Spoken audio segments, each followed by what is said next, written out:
जो पढ़ेंगे उसका नाम है कॉम्प्लेक्स पावर।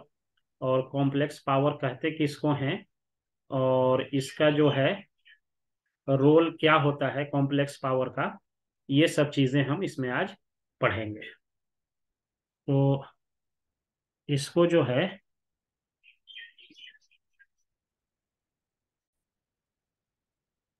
तो हम इसमें आज ये चीजें, दो चीजें पढ़ेंगे। लेकिन उससे पहले एक थोड़ा न्यूमेरिकल देख लेते हैं इस पर डिस्कशन करने से पहले।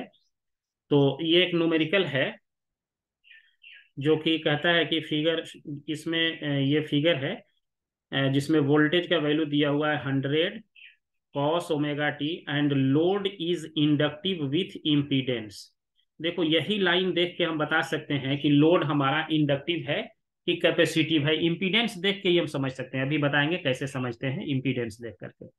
Determine the expression for instantaneous current, instantaneous current and instantaneous power के लिए एक्सप्रेशन निकालना है। उसके बाद कह रहा है कि use MATLAB to plot the I T V T P T P R T and P X T over interval 0 to 2 pi. ये प्लॉट करना है, मैटलैब यूज करना है, क्योंकि मैटलैब अभी पढ़े नहीं है आप लोग, तो इसलिए मैटलैब वाला पोर्शन हम छोड़ देंगे। लेकिन यहाँ तक वाला पोर्शन आप कर सकते हैं ये सारा चीज। तो पी टी क्यू टी वाला जो पोर्शन है, जो पावर है, ये P R T and P X T जो है, ये बड़ा इंपॉर्टेंट पावर है, पार्ट है, जो कि हम लोग इस पावर को देख चुके हैं, अभी फिर भी देखेंगे एक बार। तो ये जो कह दिया जाता है ना, ये सर्किट ये इंडक्टिव है। तो इंडक्टिव कैसे कह दिया गया, ये देख के भी हम लोग समझ सकते हैं कि इंडक्टिव कैसे कहा जा रहा है, यही वाला है। तो आपको वोल्टेज दे रखा है V T equal to 100 cos ω t। इसको हम ऐसे भी लिख सकते हैं 100 ∠0, यानी यहाँ प्लस, यहाँ कुछ भी नहीं है ना, वोल्टेज के साथ यहाँ पे थीटा वी होना चाहिए। तो इसमें थीटा वी के जगह पे कुछ भी नहीं है, मतलब क्या है कि जीरो है, ये लिखा हुआ है थीटा वी कुछ भी नहीं है मतलब जीरो है, तो इसलिए ये एंगल जीरो हो गया। उसी तरह से यहाँ जेड लिखा हुआ है, Z is 1.25, angle is 60 degree. और ये लोड कहा जा रहा है इंडक्टिव है। तो एक लॉजिक और भी है कि जब भी लोड इंडक्टिव होगा तो उस केस में हमारा करंट जो निकलेगा ये वोल्टेज से क्या करेगा, लैग करेगा। अगर वोल्टेज ऐसे है तो करंट इसके पीछे रहेगा ऐसे। और अगर ये प्योरली इंडक्टिव हो गया तो वोल्टेज ऐसे है और करंट 90 डिग्री से लैग करेगा, 90 डिग्री से करंट लैग करेगा। अगर ये प्योरली इंडक्टर है तो प्योरली एल है, इंडक्टर है। लेकिन ये वाला 90 नहीं है, इसका मतलब ये सर्किट, ये जेड जो है इसमें ये प्योरली इंडक्टिव नहीं होगा, इसमें कुछ और पार्ट भी होगा। जैसे हम लोग R plus J omega L minus 1/ω c जो कहते हैं, यही तो इम्पीडेंस है हमारा, जेड इक्वल टू ये इम्पीडेंस है। तो इस केस में हम कह सकते हैं कि ये जो जेड है ये रेसिस्टेंस भी है, इंडक्टिव रिएक्टेंस भी है, कैपेसिटिव रिएक्टेंस भी है, तीनों का कॉम्बिनेशन है ये। अब इस तीनों को कंबाइंड इफेक्ट करके जब हमारे पास क्या होगा, जब हम फेजर डायग्राम खींचते हैं, इसको थोड़ा और हम समझा देते हैं। जब फेजर डायग्राम हम खींचते हैं इसमें, तो ये वाला इस एक्सिस पे आर लिखते हैं एंड इस वाले एक्सिस पे हम क्या लिखते हैं, ओमेगा एल माइनस 1/ω c लिखते हैं। ये ऊपर में हो गया है। ये ऊपर इसलिए लिखते हैं कि ये ओमेगा एल हम मान के चलते हैं कि ओमेगा सी से बड़ा है, 1/ω c से। ये ओमेगा एल जो है, ये ध्यान से समझना, ये ओमेगा एल जो है ये 1/ω c से बड़ा है। तो जब ओमेगा एल 1/ω c से बड़ा होगा तो ये वैल्यू पॉजिटिव हो जाएगा, इसीलिए ये इस एक्सिस पे, इमेजिनरी वाले एक्सिस के पॉजिटिव एक्सिस पे लिखते हैं। लेकिन यही वैल्यू अगर इससे छोटा हो जाएगा तो ये टर्म तो निगेटिव हो जाएगा पूरा। तो उस केस में ये वाला लाइन नीचे आ जाएगा। अगर हमारा ओमेगा एल जो हो गया -1/c, अगर इस केस में ऐसा हो गया तो ये हमारा क्या आ जाएगा, नीचे आ जाएगा ये वाला लाइन। अगर omega L less than 1/ω c है तो ये निगेटिव एक्सिस में हो जाएगा, इमेजिनरी एक्सिस के निगेटिव एक्सिस में हो जाएगा। ये ग्रेटर देन है तो पॉजिटिव एक्सिस में है। तो इस कंडीशन में हम लोग ये कह सकते हैं कि यहाँ अगर ये पॉजिटिव वाला आ रहा है, ये वाला ओमेगा एल -1/ω c, ये इंपीडेंस की बात हो रही है, ध्यान रखना। ये हम इंपीडेंस का बात कर रहे हैं, करंट का बात नहीं कर रहे हैं, इंपीडेंस कर रहे हैं। तो ये वाला वैल्यू जो है ये हमारा एंगल जब इस केस में ये निकल के आएगा तो इस केस में ये एंगल थीटा हम जो देखेंगे ये क्या हो जाएगा, पॉजिटिव होगा। ध्यान से समझो, ये omega L minus one by omega C, omega L minus one by C, ये खाली क्वेश्चन ही नहीं लिखा रहता है, इसमें बहुत सारा कंसेप्ट भी एक्सप्लेन करना होता है। तो omega L minus one by omega C ये ग्रेटर देन जीरो है, तो ये एंगल ऊपर में ऐसे आ जाएगा थीटा, और थीटा क्या हो जाएगा इस कंडीशन में, ये हमारा पॉजिटिव हो जाएगा, ये जो कि ये पॉजिटिव दिया हुआ है, क्योंकि ये ये इंडक्टिव नेचर का ये सर्किट हो गया। यानी इसमें रहेगा भी, कैपेसिटर भी है, रेसिस्टेंस भी है, इंडक्टर भी है, सब है, लेकिन इसका नेचर बिहेवियर कैसा होगा, डोमिनेटिंग हो जाएगा। ये ओमेगा एल क्या करेगा, ये डोमिनेट करेगा, ये डोमिनेट करेगा। डोमिनेट करने का क्या मतलब है कि जब ये डोमिनेट करेगा इसका मतलब है कि इंडक्टर का इफेक्ट ज्यादा होगा और ये एंगल पॉजिटिव हो जाएगा। ये तो ये इसीलिए ये थीटा ऐसे इसमें पॉजिटिव दिया हुआ है, इंडक्टिव नेचर का है।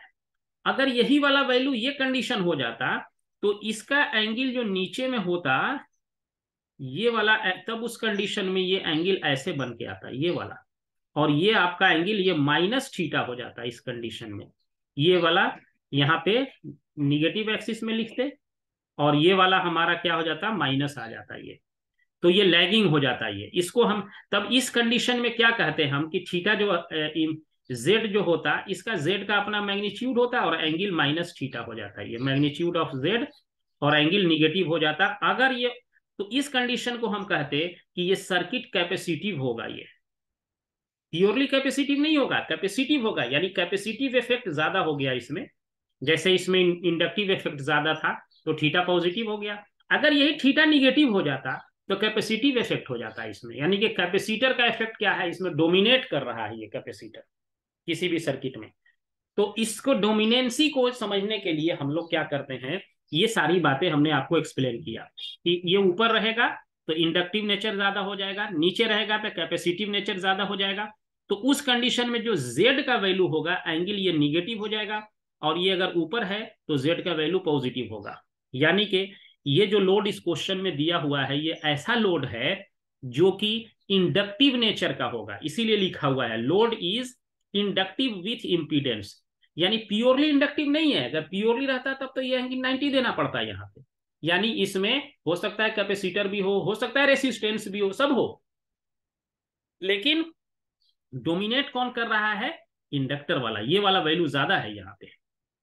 तो इसको जो है omega L minus one by, इसका नेट इफेक्ट जो होगा इस वैल्यू को हम लोग ऐसे भी कहते हैं Z equal to R plus J X भी कहा जाता है, where X equal to XL minus X C है, और एक्सएल क्या है ओमेगा इंटू एल है, एंड एक्सी क्या है one by omega into C है। ये दोनों चीज है, जब पढ़ा देते हैं उसके बाद पीडीएफ भी भेज देते हैं तो उसको अच्छे से देखना समझना पढ़ना एक बार बहुत अच्छे से। क्वेश्चन बनाना कोई मैटर नहीं होता है, वो तो बन जाएगा, लेकिन लॉजिक समझना ज्यादा मैटर होता है। As a engineering student logic समझना आपके लिए ज्यादा जरूरी है। तो इतना सारा लॉजिक हम समझाएं, खाली ये देख के आपको z इक्वल टू 1.25 एंगल 60 देख लिए तो इससे इतने सारे कंक्लूजन निकल के आए। तो ये जो है आपका ये आ गया omega L minus one by minus X equal to one by omega C आ गया, तो ये समझ गया आपका मीनिंग ये हो गया। इसमें जैसे ही ये दोनों रहेगा ना आर और एक्स होगा तो ये एंगल 90 कभी भी नहीं हो सकता है, वी और आई के बीच एंगल। जब ये वाला, अब ये आर भी अगर जीरो हो जाए यहाँ पे तब हो जाएगा एंगल 90, जे तो एंगल 90 को ही रिप्रेजेंट करता है, लेकिन अगर ये दोनों है तो ये एंगल 90 से कम होगा, यहाँ पे ये दिखाया हुआ है। अब आते हैं क्वेश्चन को सॉल्व करने के लिए ये मेथड पे। ये इतना समझ गए, जब इतना समझ गए तो अब आइए इसी क्वेश्चन को हम बनाने का कोशिश करते हैं, सॉल्व करने का कि इसको हम कैसे सॉल्व करेंगे। तो इस क्वेश्चन को हम एक बार अभी और आपको ये हम इसको नीचे इसको एक बार और लिखते हैं। अब इतनी सारी बातें हम बता दिए, अब देखिए अब इसको समझने के लिए फिर यही क्वेश्चन हम लिख दिए।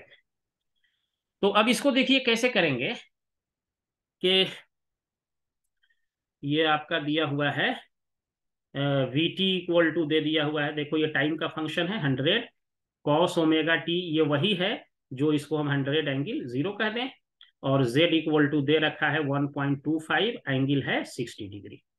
तो अब i निकालेंगे, i इक्वल टू क्या होता है v बाई जेड होता है, सिंपली v बाई जेड। तो इसको अब ये एंगल के फॉर्म में हम ले गए इसको, ये हमारा इसको क्या कहते हैं, पोलर फॉर्म कहते हैं। ये पोलर फॉर्म है मैग्नीट्यूड और एंगल के फॉर्म में। तो v का वैल्यू जो हम लिखे हैं 100 एंगल 0, और ये भी पोलर फॉर्म में ही है, ये मैग्नीट्यूड z का वैल्यू है 1.25 एंगल 60 डिग्री। ये आ गया हमारा। अब देखिए इसको जब आप सॉल्व करेंगे तो 100 को जब इसको 1.25 से सॉल्व कर देंगे तो ये आपको कितना आ जाएगा,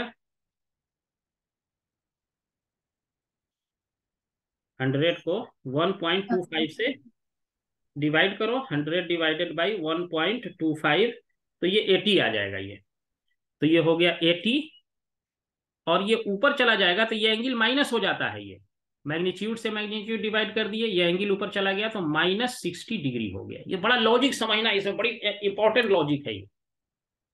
अब इसका क्या मतलब चला, ये करंट जो है ये -60 डिग्री का क्या मतलब हुआ कि ये, अगर ये वोल्टेज लाइन हमारा ऐसे होता, इस वोल्टेज लाइन को मान लो अगर हम ऐसे लिख देते, ये हमारा वोल्टेज लाइन है ऐसे, ये ऐसे हो गया वोल्टेज लाइन, तो जो करंट वाला लाइन होगा वो कैसे होगा, वो इसके साथ 60 डिग्री से पीछे रहेगा। ये वोल्टेज हो गया ना, VT इक्वल टू 100 एंगल 0, कोई एंगल नहीं है तो ये रेफरेंस लाइन पे हो गया, ये इसी लाइन पे ये रहेगा। लेकिन करंट वाला को क्या देख रहे हैं, 60 डिग्री माइनस एंगल है, यहां हम क्या लिखेंगे, आई लिखेंगे, या टी लिख दो, IT लिख दो, ये लिख दिया। अब देखो इस समझ में भी आ रहा, क्वेश्चन ने क्या कहा था कि इंपीडेंस कैसा है, इंडक्टिव नेचर का है। तो जब इंपीडेंस इंडक्टिव का होगा तो करंट आपका कैसा हो जाएगा, करंट लैगिंग होगा, इसीलिए ये एंगल माइनस में आया है। माइनस दिखाने का मतलब है कि ये करंट आपका कैसा है, लैगिंग नेचर का है। करंट जैसे हम दिख दिए तो वो जो है आपका आ गया लैगिंग नेचर का। तो जब लैगिंग नेचर का आपका आ गया, तो देख लो ये हो गया, क्या हो गया, -60 हो गया। तो ये फेजर डायग्राम हो गया, ये डायग्राम जो ड्रॉ कर दिए वी, इसी को फेजर डायग्राम कहते हैं, this is called phasor diagram. और फेजर डायग्राम ड्रॉ करने के लिए हमेशा आपको एक मैग्नीट्यूड चाहिए और एक एंगल चाहिए, बस यही दो चीज चाहिए। ये करंट निकल के आ गया, करंट कैसा है, लैगिंग नेचर का है। अब ये जो करंट निकल के आया यही इंस्टेंटेनियस करंट है, और इंस्टेंटेनियस पावर भी निकालना है, पी निकालना है, इंस्टेंटेनियस पावर निकालना है आपको, समझिए इंस्टेंटेनियस पावर। तो इंस्टेंटेनियस पावर का इससे पहले हमने 6 लेक्चर में डिस्कशन किया था। अब देखिए ये इंस्टेंटेनियस क्या हो गया, ये करंट हो गया। अब इसको अगर हम इक्वेशन के फॉर्म में लिखते तो क्या लिखते, AT cos ω t -60 लिख देते। ये क्या हो गया, ये है आपका थीटा आई है जो लिखे थे उधर, ये आई टी के फॉर्म में हो गया, ये इंस्टेंटेनियस हो गया, थीटा आई हो गया। और वोल्टेज क्या लिखे थे, VT equal to 100 cos omega T है। ये वोल्टेज का जो वैल्यू दे रखा है क्वेश्चन में ना, यही वाला 100 कॉस ओमेगा टी दे रखा है वोल्टेज जिसको किए। अब ये इंस्टेंटेनियस करंट पता है, इंस्टेंटेनियस वोल्टेज पता है। अब ये माइनस का क्या, अब पावर फैक्टर किसको कहते हैं, अगर यहाँ पूछा तो नहीं है लेकिन हम पावर फैक्टर बताते हैं आपको। यहाँ पे अगर कहता है कि पावर फैक्टर बताओ, तो पावर फैक्टर क्या कहते हैं, ये जो ये जो एंगल आया ना वोल्टेज और करंट के बीच, वोल्टेज में क्या है 0, करंट के बीच क्या है 60, तो वोल्टेज का एंगल यही कहते हैं ना, theta V minus theta I equal to theta था। तो थीटा वी क्या है 0, माइनस थीटा आई क्या है -60, तो ये हो गया, क्या हो जाएगा 60 डिग्री। अब इसका कॉस लगा देंगे, कॉस 60 जो होगा √3/2 यानी 0.866, तो इसका पावर फैक्टर 0.866 हो जाएगा। और कैसा होगा, लैगिंग होगा। 0.866 तो कहेंगे, साथ में इसको लैगिंग भी कहेंगे, क्योंकि ये पीछे पीछे है ना, वोल्टेज के पीछे है, इसलिए ये इसको घुमाएंगे ऐसे एंटी क्लॉकवाइज डायरेक्शन में, तो ये V आगे रहेगा, I पीछे रहेगा। तो ये आपका हो गया, इसको कहते हैं लैगिंग पावर फैक्टर हो गया। अब आपसे क्या पूछा जा रहा है कि इंस्टेंटेनियस पावर भी बता दीजिए। तो P T जो लिखेंगे क्या होता है, VT इंटू IT कर देंगे। और VT आपका है 100 cos omega T into 80 cos omega T -60 है। यही इंस्टेंटेनियस पावर है। तो इसको हम जो है क्या कह सकते हैं, 800 cos omega T into cos omega T -60 हो गया। ये आपका इंस्टेंटेनियस पावर है, ये एवरेज भी नहीं है, ये इंस्टेंटेनियस पावर है। तो इंस्टेंटेनियस पावर हमको पूछ रहा था, तो इंस्टेंटेनियस पावर का ये एक्सप्रेशन हो गया। इतना ही कहने के लिए कह रहा था, इंस्टेंटेनियस पावर लिख दीजिए, ये इतना कह रहा था लिखने के लिए। तो हो गया, बस इतना ही कह रहा था। अब इसमें लेकिन है क्या चीज, इसका यूनिट हो जाएगा वाट्स। ये इंस्टेंटेनियस पावर हो गया। अब अगर एवरेज पावर कहता, कुछ और पावर कहता, तो हम इसको सिंप्लीफाई करके cos A into cos B के फॉर्म में लेके निकाल सकते थे। लेकिन अब इसमें जो क्वेश्चन का जो पार्ट है, जो प्लॉट करने वाला है, हम आपको वो प्लॉट थोड़ा दिखाना भी चाह रहे हैं कि थोड़ा आपको कंसेप्ट और समझ में आए। V और I के बीच इसमें प्लॉट भी दे रखा है। IT VT का प्लॉट खींचना है, लेकिन मैटलैब यूज करके खींचा हुआ है, हम उसको आपको दिखाते हैं। ये देखिए,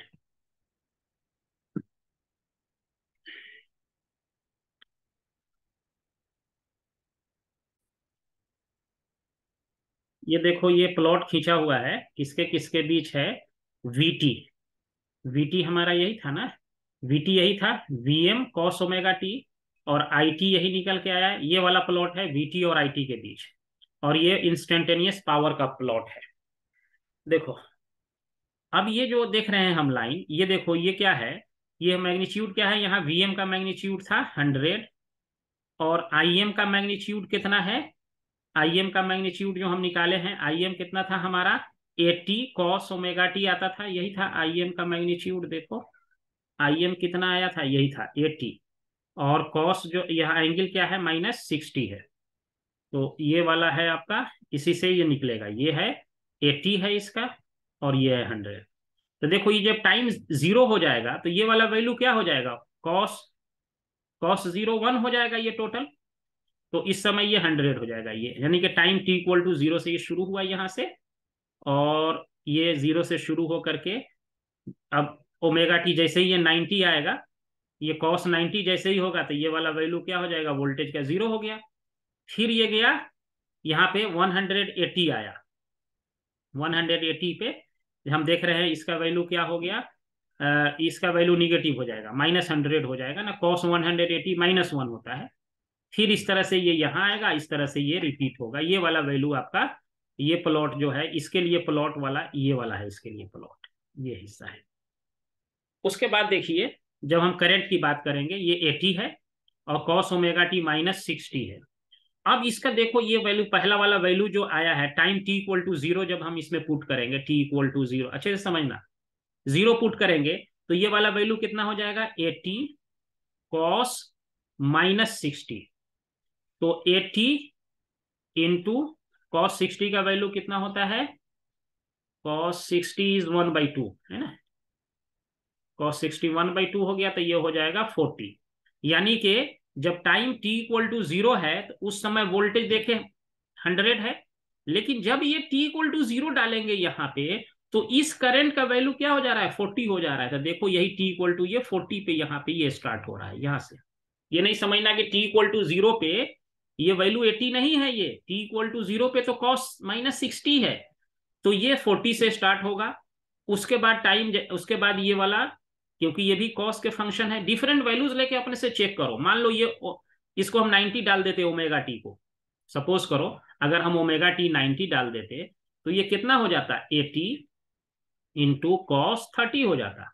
ओमेगा टी अगर 90, जैसे ये वाला वैल्यू 90 है ना इस समय, तो 90 का मतलब है 90 पे देखेंगे तो 80 इंटू cos 30 हो जाता है 0.866, 8×8 = 64, ये 64 के आसपास आएगा। तो देख लो, ये जो है 8, इसको हम मल्टीप्लाई करेंगे इस वैल्यू के लिए, तो ये यहाँ पे आएगा, ये वाला वैल्यू ऐसे है ये, यानी इस समय करंट का वैल्यू जो है ना, ये वाला आएगा 64 65 के आसपास आएगा। तो डिफरेंट वैल्यूज के लिए, जब अब मान लो यहाँ पे हम 0 कैसे आ गया, यहाँ पे देखो ये एंगल कितना है यहाँ पे, अगर इस वैल्यू को हमको जीरो करना है तो ये वाला टोटल वैल्यू हमारा, ये वाला वैल्यू हमारा, ये जीरो करना है अगर इस वैल्यू को, तो ये वाला वैल्यू कितना होना पड़ेगा, cos omega T minus 6t, इसको हमको करना है जीरो। तो जीरो ये कब होता है, जब ये टोटल वैल्यू हमारा कितना हो जाए, ये वाला हो जाए 90। तो इसका मतलब है omega T minus 6t equal to हो गया 90। तो ओमेगा टी कितना हो जाएगा 150 डिग्री, यानी ये वाला वैल्यू जो जीरो यहां पहुंचा है तो ये 150 पे होगा ये, इस तरह से। इस तरह से ये करंट का वैल्यू ये चेंज हो रहा है इस तरह से। अब यहां पे आ जाओ, पावर।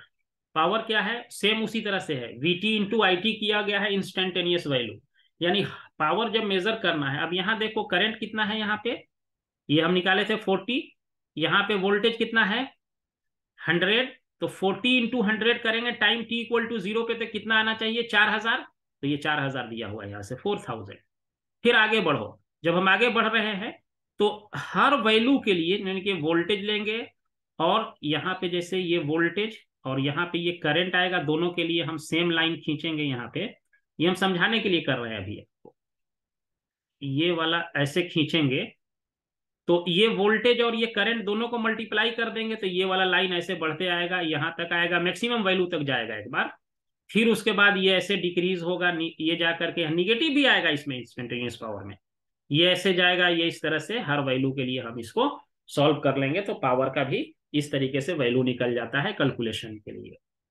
यानी कि इसमें क्या करना होता है, हर वैल्यू के वोल्टेज, जैसे यहाँ का मान लो हमको मेजर करना हो, तो यहाँ ये करंट है, उस समय देखेंगे वोल्टेज कितना है इसका, तो वोल्टेज ये वाला लाइन है, तो ये करंट इंटू ये वोल्टेज करेंगे तो इसमें ये पावर का वैल्यू आ जाएगा किसी भी इंस्टेंट पे।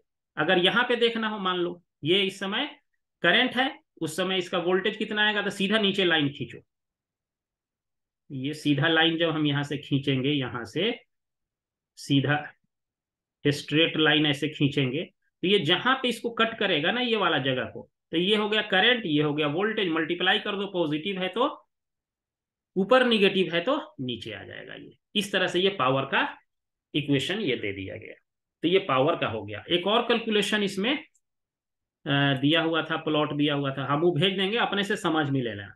अब उसमें पी आर और पी एक्स क्या होगा, ये दोनों का भी प्लॉट दिया हुआ है, P R and P x का भी, तो वो हम भेज देंगे, उसको अच्छे से देख के समझ लेना, ठीक है। तो अब हम आपको बात करते हैं, अब अपने वाले ओरिजिनल वाले टॉपिक पे हम आ जाते हैं, अब जिस पे हमारा बात करना था। तो ये हो गया पावर निकालने का तरीका, एक्टिव रिएक्टिव पावर कंपोनेंट ये सब क्या होता है, ये सब हमने बता दिया आपको। अब आ जाइए कॉम्प्लेक्स पावर का क्या मीनिंग है। कॉम्प्लेक्स पावर, तो कॉम्प्लेक्स पावर कहते किसको हैं ये हम समझेंगे इसमें, कि कॉम्प्लेक्स पावर होता क्या है। न्यूमेरिकल इसका कोई बहुत डिफिकल्ट नहीं आता, बहुत सिंपल आता है, लॉजिक बस समझ लेना, लॉजिक बड़ा इंपॉर्टेंट है इसमें। तो ये वोल्टेज को हमने ये ऐसे लिखा, ये ठीक, ये वही चीज है जो कल इक्वेशन हम पढ़े थे, उसको लिखे थे ना, V, ये मैग्नीट्यूड हो गया वोल्टेज का, और इसको लिखे थे cos omega T plus theta V। ये वाला जो है, जो पार्ट है ये वाला और ये वाला दोनों वही है। इस करंट को हम लिख सकते हैं, इसको लिख सकते हैं I का मैग्नीट्यूड, और यहाँ पे क्या कर देंगे cos omega T plus theta I, यही तो था थीटा I, ये मीनिंग है इसका। ये ओमेगा टी क्या है, ये टाइम एक्सिस पे हम लोग बात करते हैं ना, और ये थीटा क्या है, कहां से शुरू हुआ है ये करंट, वो ये बताता है। जब ये जीरो है तो उस समय थीटा आई एंगल चल जाएगा ना, तो वो कहाँ पे है, ये हम डिस्कस कई बार कर लिए हैं, ये हो गया। अब इसको देखो, ये दोनों इक्वेशन एक ही है, इसी को हमने क्या किया था, और ब्रेक करके थोड़ा सा और आगे हम लोग इस पे बात किए हुए थे, जरूरत पड़ेगा ये कंसेप्ट समझने के लिए। न्यूमेरिकल बनाने के लिए तो कुछ नहीं, सिंपल z इक्वल टू लिख देना है, z equal to V by I कर देना है बस, या i equal to V by Z कर देना है, इम्पीडेंस कर देना है, बस यही चलेगा। कंसेप्ट के लिए ये चाहिए। ये वाला डिस्कस कर चुके थे लेक्चर 6 में, और इसमें ये भी बताए थे कि P का एवरेज वैल्यू क्या होता था, वी आई कॉस थीटा, और Q जो होता था रिएक्टिव वैल्यू, जो इसका ये एम्पलीट्यूड होता था, वी आई साइन थीटा होता था, इसका यूनिट वार होता था, वोल्ट एम्पियर रिएक्टिव, और इसका यूनिट वाट होता था। ये सब चीज हम लोग पढ़ चुके हैं। अब देखिए इसमें क्या हम बताना चाह रहे हैं, ये टर्म जो है वी आई कंजुगेट है। वी कौन सा वोल्टेज है, आरएमएस वैल्यू है। आई कौन सा करंट है, आरएमएस करंट है। इसका ये कंजुगेट लगा हुआ है। कंजुगेट का क्या मतलब होता है, ए प्लस आई बी लिखा हुआ है, तो इसका जब हम कंजुगेट लगाते हैं, इस पे ऐसे कंजुगेट करते हैं, तो ये ए माइनस आई बी हो जाता है। कंजुगेट का ये मतलब होता है। तो यहां पे देखिए, इसी टर्म को क्या कहते हैं, कॉम्प्लेक्स पावर कहते हैं। अभी नीचे आएगा ये लॉजिक। ये टर्म V इंटू आई कंजुगेट कहते हैं, इसी को हम लोग कॉम्प्लेक्स पावर कहते हैं, और इसको S से डिनोट करते हैं। कॉम्प्लेक्स पावर है। देखिए अब इसमें क्या है, ये मान लो हमारे पास ये रेफरेंस लाइन है। यहां से मान लीजिए वोल्टेज जो है आपका थीटा एंगल पे, जो ये लिखा हुआ है ना थीटा V इक्वल टू हमारे पास क्या है, V इक्वल टू लिखे हुए हैं VT है ये एक्चुअली, ये है V cos omega T plus theta V है। ये ऐसे लिखें या इसको हम ऐसे कर दें, V एंगल थीटा V कर दें। ये वाला बात लिखा हुआ ये V है यही। तो ये एंगल यहां से यहां तक क्या है, थीटा V है, यहां से यहां तक दिखाया हुआ है। उसी तरह से I जो है, ये इस रेफरेंस लाइन से थीटा I तक यहां है। अब V और I के बीच एंगल कौन सा है, यही है। तो इसको क्या कह देंगे, थीटा V माइनस थीटा आई कह देंगे। इसको थीटा V माइनस थीटा आई कह देंगे। तो ये जो एंगल है यही थीटा है, जिसको थीटा V। अब इस केस में अगर पूछा जाए ये आई जो है V के साथ कैसे चल रहा है, तो कहेंगे ना कि ये लैग कर रहा है इसके साथ। ये अगर इसको एंटी क्लॉकवाइज में ऐसे घुमाएंगे तो V आगे रहेगा, आई पीछे रहेगा, तो ये लैगिंग हो गया।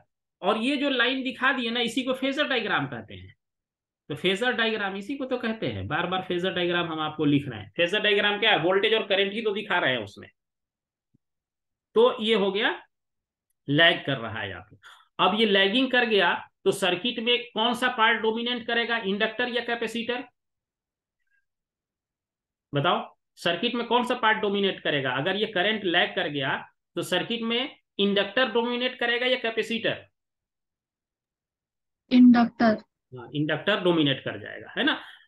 तो ये इंडक्टर रहेगा इस सर्किट में। अब देखिए इसको क्या होगा जब ये बात आपकी हो गई यहां। अब देखिए, तो ये जो रेफरेंस लाइन है, या इसको रियल एक्सिस भी कहते हैं, ये रियल एक्सिस है। और यहाँ पे अगर एक 90 डिग्री खींच देते तो इमेजिनरी एक्सिस, इसको जे एक्सिस कहा जाता है। ये वाला एक्सिस हो गया, इमेजिनरी एक्सिस हो जाता है ये। अब इस रियल वाले एक्सिस पे जो पावर होगा उसको हम लोग पी कहेंगे, और इमेजिनरी वाला ये वाला जो एक्सिस है जिसको जे एक्सिस कहते हैं, इसको क्या कहेंगे, क्यू कहेंगे, रिएक्टिव पावर।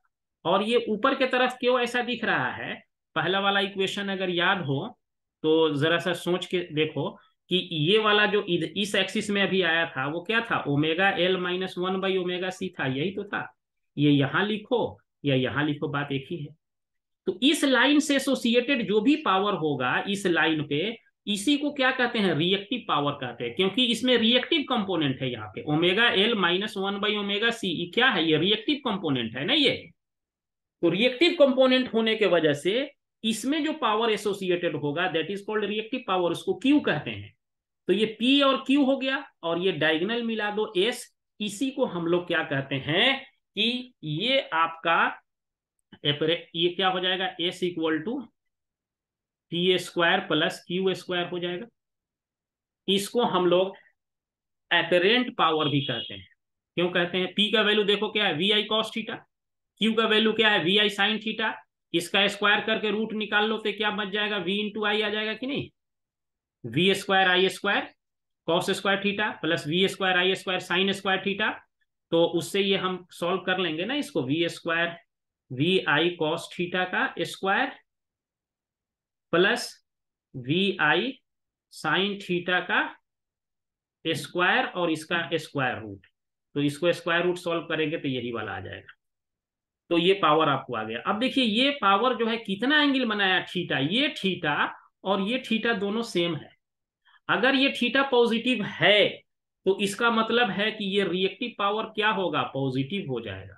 अगर ये थीटा पॉजिटिव है तो क्यू क्या हो जाएगा, पॉजिटिव होगा। थीटा कुछ भी हो सकता है, पॉजिटिव हो सकता है, निगेटिव हो सकता है, जीरो भी हो सकता है।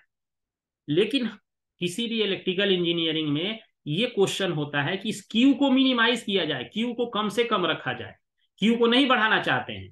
तो क्यू को अगर आप घटाना चाहते हैं तो इस थीटा को घटाना पड़ेगा इसको, ये यानी कि क्यू को अगर आप डिक्रीज करना चाहते हैं तो थीटा को डिक्रीज करना होगा।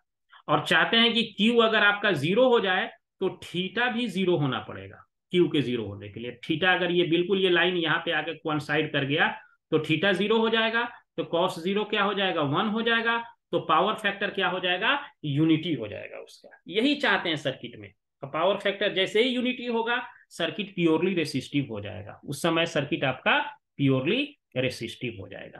तो इसी पावर को एस कहते हैं, जिसको हम लोग कॉम्प्लेक्स पावर कहते हैं, या यहाँ एपरेंट पावर आता है कहते हैं। अब इसको क्यू का जब वैल्यू, अब मान लीजिए कि ऐसे रहता, पी तो ऐसे ही रहा, क्यू आपका क्या हो सकता है, निगेटिव डायरेक्शन में भी तो हो सकता है, ऐसे हो जाता। अगर क्यू इस डायरेक्शन में ऐसे हो जाता तो इस पर यहाँ का क्यू, या इसको पी ऐसे लिख दिए, ये क्यू लिख देते, और इसको इससे अगर आप मिला देते तो ये थीटा निगेटिव हो जाता ना। इस केस में कैपेसिटर डोमिनेट करेगा, कैपेसिटर डोमिनेट करेगा, और कैपेसिटर जब डोमिनेट करेगा तो थीटा क्या हो जाएगा, माइनस हो जाएगा, निगेटिव हो जाएगा। अब जब थीटा माइनस हो जाएगा तो ध्यान रखो करंट क्या हो जाएगा, ये हम बात कर रहे हैं जेड का या एस का, ये हमारा। तो जैसे अगर हम करंट आई लिखे तो ये क्या होता है, वी बाई जेड होता है ना। तो v डिवाइडेड बाई जेड का मैग्नीट्यूड, और अगर एंगल माइनस थीटा हो गया तो ये दोनों क्या होगा, इसको तो हम मैग्नीट्यूड को आपस में डिवाइड कर देंगे इस दोनों को, लेकिन ये एंगल ऊपर चला जाएगा तो पॉजिटिव हो जाएगा, v बाई जेड रहा। जैसे अभी हम डिवाइड किए हैं ना, 100 डिवाइडेड बाई 1.8 किए हैं, और इस केस में ये आपका ये, और एंगल ऊपर जाकर के प्लस थीटा हो जाएगा, तो ये करंट क्या करेगा, लीड कर जाएगा। तो अब करंट की बात करेंगे तो करंट ऊपर ऐसे चला जाएगा, लेकिन इंपीडेंस जैसे था, इंपीडेंस नीचे था ऐसे, ये दोनों में कंफ्यूजन ना होना चाहिए। इंपीडेंस माइनस एंगल रहेगा, लेकिन करंट का एंगल लीड कर जाएगा। इंडक्टर में इंपीडेंस का एंगल यहाँ पे पॉजिटिव रहेगा, लेकिन करंट ऊपर जाके माइनस हो जाएगा, करंट लैग कर जाएगा। ये दोनों ध्यान से समझना, एंगल इंपीडेंस में और एंगल में। नहीं समझ में आए तो फिर एक बार पूछ भी लेना। अब देखिए और आगे क्या करते हैं इसको। अब यही पावर को क्या कहते हैं, V और I के कंजुगेट को क्या कहा जाता है, आपको कॉम्प्लेक्स पावर कहा जाता है। अब V का वैल्यू डाल दो और I का वैल्यू डाल दिया, V को V से लिख दिया और I, और इसमें theta V minus theta I। ये देखिए यहाँ पे क्या है, थीटा, ये V इंटू आई करेंगे तो यहाँ पे क्या आएगा, V और I के बीच का एंगल क्या है, theta V minus theta I ही तो है, ये V और I के बीच का एंगल लिखना है, तो theta V minus theta I है। तो अभी ये लिख दिया गया, ये थीटा V माइनस थीटा, और इस दोनों का डिफरेंस को क्या लिख दिया गया, थीटा से। अब इसको तुम तोड़ लो, V I cos theta plus J into V I sine theta हो गया।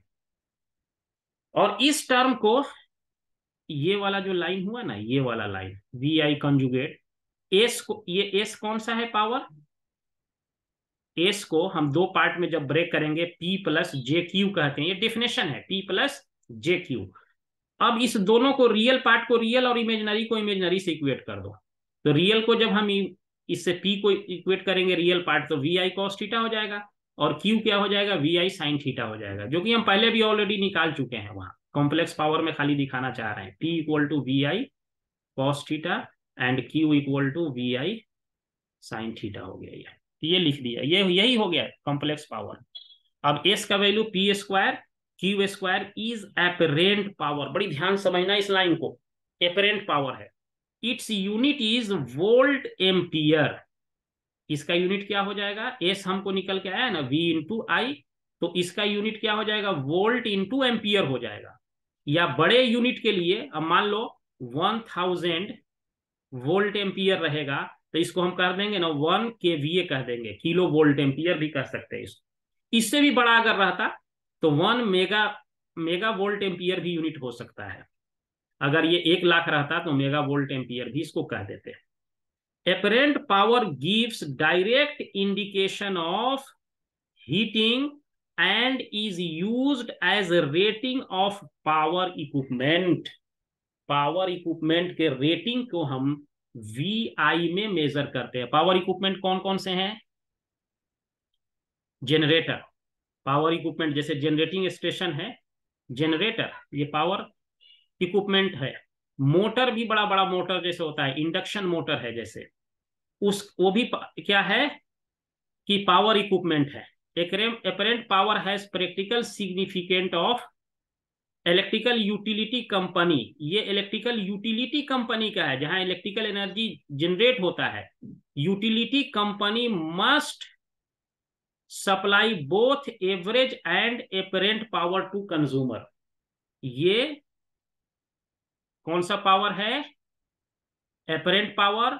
और एवरेज पावर को क्या कहते हैं? पी कहते हैं। यानी कंज्यूमर जैसे हम लोग हैं जो बिजली यूज करते हैं, उसके पास हमें दोनों मिलता है, वोल्टेज और करंट, और रियल पावर जरूर सप्लाई करना। ये दो चीजें हमें चाहिए ही चाहिए। ये दो चीजें होता है। अभी ये बंद हो जाएगा थोड़ा देर में, फिर हम पढ़ाएंगे। तो ये दो चीजों की बड़ी जरूरत होती है। ये लाइन बड़ा इंपॉर्टेंट है, ध्यान से समझना। जो हम बिजली का पे करते हैं वो सिर्फ रियल पावर के लिए करते हैं, लेकिन कंपनी हमको सप्लाई जो देगा वो दोनों देगा, एस भी देगा और रियल पावर का भी सप्लाई देगा।